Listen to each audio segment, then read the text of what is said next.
सभी को सत श्री अकाल, नमस्कार।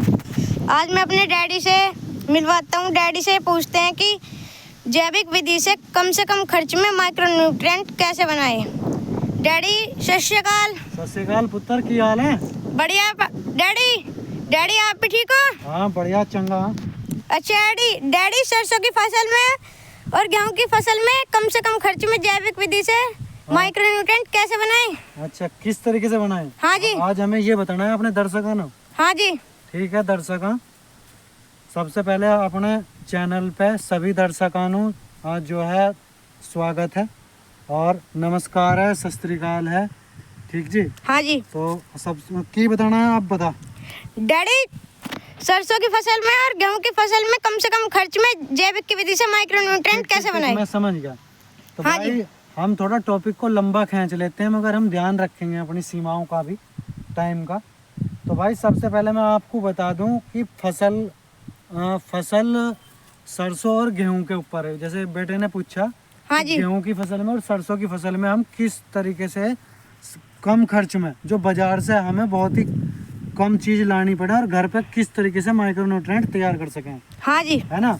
तो भाई आप ये बताओ, पहले हमें स्प्रे में बताना है या स्प्रे के लिए बताना है या बखेरने वाला अडंगा बताना है? पहले डैडी स्प्रे के लिए बता दीजिए। ठीक है, स्प्रे के लिए इस टॉपिक वीडियो में बात करेंगे। हाँ जी। स्प्रे के लिए हम मंदे में सबसे कम खर्च में हाँ जी किस तरीके से हम माइक्रो न्यूट्रिएंट बना सकते हैं। तो भाई सबसे पहले हमें फसल में ये देखना है कि जब आपने फसल लगाई है ना, तब आपने फसल के अंदर जब बुआई करी है तो क्या क्या लगाया है। Yes daddy. है ना?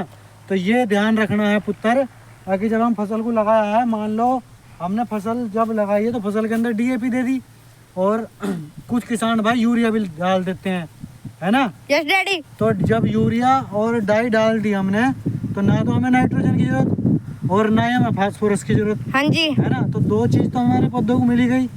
तो अब हमें टॉपिक ये करना, ये ध्यान रखना है, फसल को सभी माइक्रो न्यूट्रिएंट की आवश्यकता होती है। हाँ जी। है ना? तो भाई ये देख लें हम डेली यूज में कौन सी चीज हम यूज में जो भी यूज कर रहे हैं। मान लो हम केले खा रहे हैं, है ना? हाँ जी। तो केले के छिलक इकट्ठे कर लो। हाँ जी। ठीक, उनके अंदर आयरन पाया जा, पोटेशियम होता है, बहुत सारी चीज होती हैं। ठीक है, तो सबसे पहले आप 200 लीटर का ड्रम ले लें, हाँ जी। या 50 लीटर का, जिस भाई के पास 50 लीटर का हो तो 50 लीटर का ले लो। ठीक है। हाँ जी। तो भाई यदि आपके यहाँ कोई सब्जी बेकार है, जैसे आलू कट रहे हैं बेकार निकल गए, हाँ जी। तो उसके अंदर आप आलू भी डाल सकते हैं। ठीक, थोड़ी जैसे मैंने केले वाले बताए, केले के छिलक डाल लो। हाँ जी। ठीक है, तो तांबे की लूटियाँ डाल सकते हैं। और जी लोहे की कील हो, हाँ जी। लोहा कोई कील ना हो, कोई भी हो लोहे की चीज, हाँ जैसे बोल्ट हो, जर आ रहे हो, काबले वगैरह, हाँ जी। तो पुत्र उसे भी डाल सकते हैं उसके अंदर। हाँ जी। और उसके अंदर डाल कर उसे थोड़ा गुड़, है ना, हाँ गुड़ जी। को उबाल लो, आधी किलो गुड़ हो, है ना, 1 एकड़ के लिए। ठीक है, पर्याप्त मात्रा है। उसे उबाल कर उसमें पानी में उसे जो आप बना रहे हो 1 एकड़ के लिए स्प्रे, ठीक, 50 लीटर का जो ड्रम है उसके अंदर उसे आधी किलो गुड़ को उसके अंदर डाल दो, मेल्ट करके। हाँ मेल्ट करके, उसे उबाल के पानी को ठंडा करके उसके अंदर डाल दो। हाँ जी। ठीक, आपके पास भले ही किसी भी तरीके के जीवाणु नहीं है, उसे फर्मेंटेशन के लिए छोड़ दो।